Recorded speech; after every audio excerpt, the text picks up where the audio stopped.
좋은 날입니다. 성령님께서 오늘도 여러분의 신령 가운데 큰 은혜와 평강으로 함께 해주시기를 주님의 이름으로 축복합니다. 오늘부터 시작해서 느헤미야서를 배워나가기를 원합니다.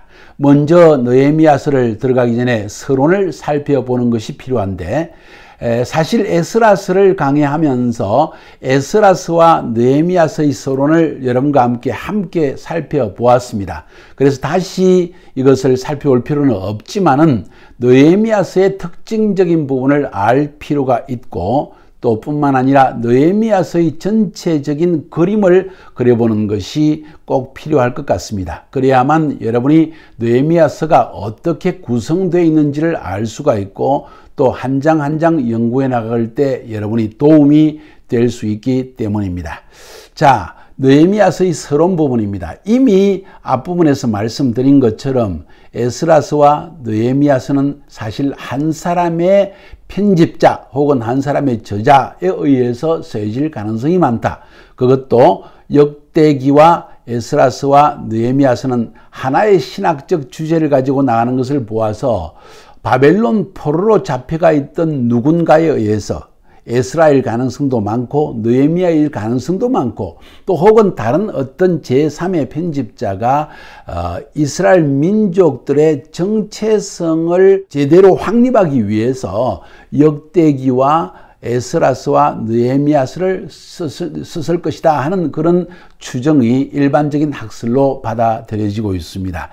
그러면 에스라서와 느헤미야서 책의 전체의 주제는 무엇일까요? 그것은 하나님의 예언의 성취였다 하는 것을 말하고 있습니다. 구체적으로는 예레미야에게 말씀하신 대로, 약속하신 대로 70년이 지나고 나서 이스라엘 민족을 심판 후에 회복하시는 하나님, 그것을 제2의 출애굽이라는 표현을 통해서 하나님이 이 일을 성취하고 있다는 것을 우리가 미리 살펴보았습니다. 그러면서 또 볼 수 있는 것은 이런 제2의 출애굽을 통해서 하나님이 겨냥하신 것은 바로 이스라엘 민족 공동체, 신앙 공동체를 다시 재건하고 회복하는 것이 목적이라는 것도 말씀을 드렸습니다. 그 목적 때문에 에스라서에서 우리가 1장부터 6장까지 해서는 스룹바벨을 중심으로 돌아온 1차 포로 귀환자들이 성전을 재건했다는 것, 그 다음에 7장부터 10장까지 에스라서에서는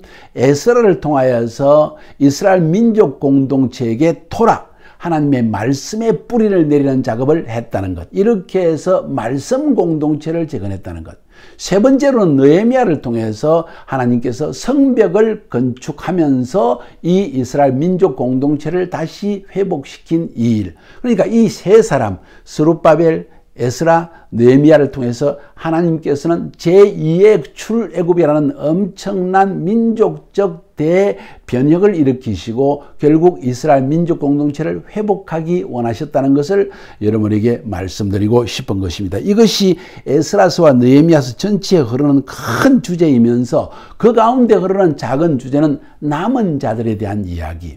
바벨론 공동체에 포로로 잡혀갔지만은 하나님 앞에 심판을 받아서 완전히 멸망당한 것이 아니라 그 가운데서도 하나님 앞에 헌신하며 하나님이 약속하신 그 약속의 성취를 기다리는 남은 자들이 있었다. 그 남은 자들의 헌신으로 말미암아 이렇게 성전도 재건되어지고, 그리고 말씀의 공동체도 회복되어지고 예루살렘 성벽도 쌓아지게 되었다 하는 사실을 지금 또한 언급하고 있고, 그뿐만 아니라 이 전체 에스라서와 느헤미야서를 통해서 볼 수 있는 또 다른 주제는 하나님은 시대마다 하나님의 약속의 성취를 이룰 리더를 통해서 일하신다. 리더십에 대한 이야기가 강하게 흐르고 있는 것입니다. 그래서 크게 네 가지 주제, 제2의 출애굽을 통해서 언약을 성취하신 하나님, 그리고 두 번째로 유다 공동체를 회복하시는, 이스라엘 공동체를 재건하시는 하나님, 그것을 통해서 세 번째로는 남은 자를 통해서 하나님이 일을 행하셨다는 것, 네 번째로는 하나님께서 예비하신 리더들을 통해서, 지도자를 통해서 하나님이 일을 행하셨다 하는 것을 말하고 있는 것이 에스라서와 느헤미야서의 큰 주제라는 걸 우리가 알 수 있습니다. 자, 그러면 이 에스라서와 느헤미야서에 흐르는 큰 그림, 어떤 단락 구분 이런 것을 한번 살펴보는 것도 필요할 것입니다. 자, 이미 여러 번 언급했지만은 에스라서는 크게 두 부분으로 나눠집니다. 1장부터 6장 그리고 7장부터 10장. 그 다음에 느헤미야서로 넘어가면 역시 1장부터 7장 그 다음에 8장부터 13장 이렇게 또 두 부분으로 나누어집니다. 잘 들어보세요. 재미있는 이야기가 나옵니다. 1장부터 6장까지에서는 주제가 스룹바벨을 통한 성전 건축이었습니다. 에스라서 이야기입니다. 그 다음에 에스라서 7장부터 10장까지에서는 에스라를 통한 말씀의 개혁, 말씀의 공동체를 세우는 일이 기록되어졌습니다. 그 다음 느헤미야서로 넘어가면 느헤미야서 1장부터 7장까지에서는 예루살렘의 성벽을 느헤미야를 통해서 건축하신 일을 기록하고 있고, 그 다음에 더 재미있는 것은 그 다음에 8장부터 시작해가지고 10장까지에서는 다시 에스라가 등장합니다. 느헤미야서 8장부터 10장에서 8, 9, 10장에서 에스라가 다시 나타나서 이스라엘 민족들의 언약을 갱신하는 이야기가 나옵니다. 말씀은 회복했고 성전도 세워졌고 예루살렘 성벽도 쌓지만은 더 중요한 것은 하나님과의 언약을 갱신하는 것이다.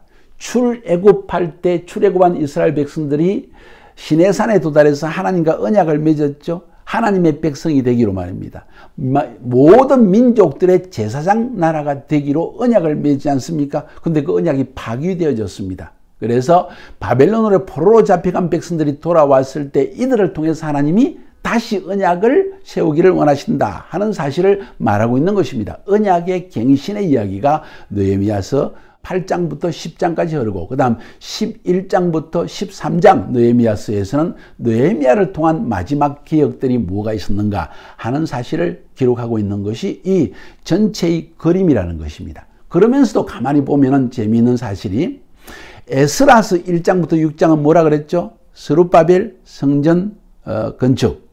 그 1장부터 6장도 보면 두 단락으로 나눌 수 있습니다. 먼저는 1장, 2장에서는 어떻게 1차 포로 귀환 자들이 돌아왔는가, 귀환에 대한 이야기. 3장부터 6장까지에서는 어떻게 성전을 반대 가운데, 어려운 가운데서도 성전을 건축하게 되었는가. 그 다음 에스라에 대한 이야기로 넘어가면서 에스라서 7장, 8장에서는 에스라가 어떻게 귀환했는가, 2차 포로 귀환자들이 귀환한 이야기와 명단들. 그 다음 9장 10장에서는 귀환해서 어떤 말씀의 회복을, 어떤 새로운 일들을, 개혁을 시작했는가 하는 이야기. 그 다음 느헤미야서로 넘어가면 역시 마찬가지로 느헤미야서 1장부터 1장 2장에서는 어떻게 3차 포로 귀환자들이 또 돌아왔는가. 그 다음 3장부터 시작해서 7장까지에서는 이 느헤미야를 통해서 어떻게 예루살렘 성벽이 또 건축되었는가. 그러니까 귀향, 성전 건축, 귀향, 말씀 개혁, 귀향, 성벽 건축 이런 식으로 구성되어 있는 재미있는 사실도 우리가 발견할 수 있다는 걸 볼 수가 있습니다. 자, 그러면 이런 에스라와 느헤미야서가 적혀진 시대적 배경은 언제일까요? 에스라는 제2차 포로 귀환자들과 함께 BC 458년에 돌아왔고 느헤미야는 BC 444년에 돌아왔으니까 에스라가 돌아온 뒤 14년 후에 느헤미야가 제3차 포로 귀환자들과 함께 돌아오게 됩니다. 그러니까 다른 말로 표현하면 에스라와 느헤미야는 거의 동시대에 살았다는 것을 알 수가 있습니다. 자, 그러기 때문에 느헤미야서를 읽어보면 느헤미야서 1장부터 7장까지에서는 느헤미야 이야기가 나오다가 8장, 9장, 10장에서는 에스라 이야기가 다시 나옵니다. 에스라가 나타나서 언약을 갱신하자. 여호와 앞에 다시 언약을 갱신해서 여호와의 백성으로 살아가기를 결단하자 하는 이야기가 나온다는 거예요. 그 다음에 다시 또 느헤미야의 이야기가 나와서 느헤미야가 마지막으로 어떻게 계획을 했는가 하는 이야기가 나온다는 것입니다. 자, 이것을 그림을 그리고 여러분이 느헤미야서를 들어보시면은 전체의 줄기에 이렇게 되어 있구나 하는 걸 알 수가 있습니다. 앞에서 이미 말씀드렸지만은 성경은 반드시 시간적 순서를 따라 기록된 것이 아니라 사건을 중심으로 기록됐다는 것을 여러분이 인식할 필요가 있습니다. 왜 그 이야기를 하는가? 여러분, 에스라서 마지막 9장 10장에서 뭘 보았죠? 이방인들과 통혼함으로 말미암아 일어난 사건의 이야기였습니다. 근데 나중에 여러분이 넘어가 보면 느헤미야서 8장, 9장, 10장으로 넘어가면 에스라서 9장, 10장에 일어났던 일과 동일한 이야기에 이방인들과 통혼한 이야기가 또 나오는 걸 볼 수가 있습니다. 자, 그러면 시간 순서가 도대체 어떻게 되는가? 잘 들어보세요. 먼저 에스라가 예루살렘으로 돌아왔습니다. 주전 458년에. 그리고 돌아와서는 이스라엘 대표자들이 와서 우리에게 율법을 가르쳐달라고 요구를 하고 에스라는 모든 민족들을 모아놓고 율법을 가르치기 시작합니다. 그때 비로소 이스라엘의 대표자 지도자들 가운데에서 에스라를 찾아와서 율법의 말씀을 들어보니까 우리가 잘못되고 있다. 이방인들과 통혼하는 사람들이 있는데 제사장과 레위인들 가운데에서 이런 사람들이 있다 하는 사실을 에스라가 들었고 이 이방인과의 통혼 사건이 일어난다는 것이에요. 그러고 나서 에스라는 이 통혼 사건을 다루면서 문제를 해결하고 난 다음에 느헤미야가 돌아와 가지고 지금 성벽을 건축했다는 사실을 알 수 있습니다. 그러니까 느헤미야서는 사실은 시간적으로 볼 때 8장, 9장, 10장이 먼저 사건에 있었고 그 다음 1장부터 7장까지의 성벽 재건이 있었고 그 뒤에 느헤미야가 이렇게 다시 한번 개혁을 한 이야기, 이렇게 시간 순서를 볼 수 있다는 것입니다. 자, 이런 생각을 가지고 느헤미야서를 살펴보면 재미있을 것입니다. 자, 다시 한번 언급합니다. 느헤미야가 제3차 포로 귀환자를 데리고 주전 444년에 바벨론에서 드디어 돌아옵니다.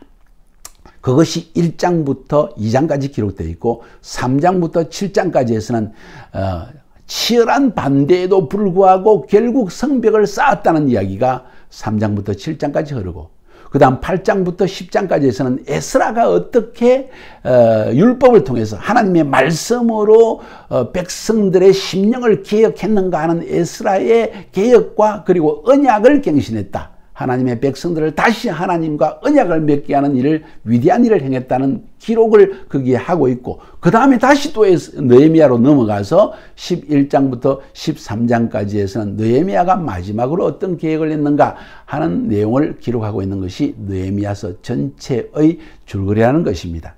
조금 중요한 이야기들을 너무나 빨리빨리 이야기했기 때문에 여러분이 이해하기 힘들겠지만 그것을 잘 받아 적으시면서 살펴보고 연구하고 난 뒤에 내일부터 느헤미야서 1장으로 차례대로 연구해 나가면 성경을 통해서 하나님이 주시는 귀한 음성을 들을 수 있을 것입니다. 그러면서도 이 느헤미야라는 사람은 지도력이 뛰어난 사람이었기 때문에 오늘날 리더십, 지도력에 대한 강의를 하고 하는 전문가들은 이 느헤미야서의 느헤미야서에 나타난 느헤미야의 리더십을 굉장히 중요시 여기고 그것을 리더십의 중요한 모델로 삼는다는 것을 또 여러분에게 언급해 드리고 싶습니다. 느헤미야서를 통해서 하나님이 주시는 은혜가 넘치게 되기를 주님의 이름으로 축복합니다.